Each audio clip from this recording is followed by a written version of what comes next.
What's up everyone, welcome back to our channel. In today's video you are going to see how to add songs on Spotify that is not on Spotify.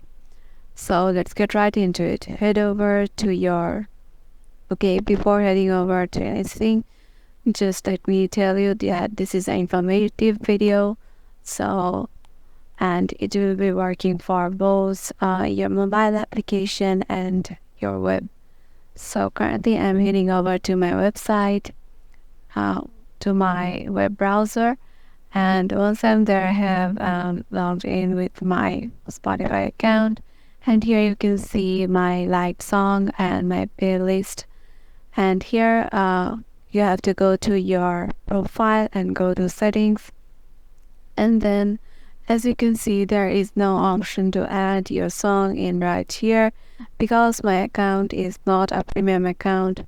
To add songs on Spotify you must get a premium account for yourself, and when you're done with it you will be able to just add your song to your Spotify playlist that are not on Spotify.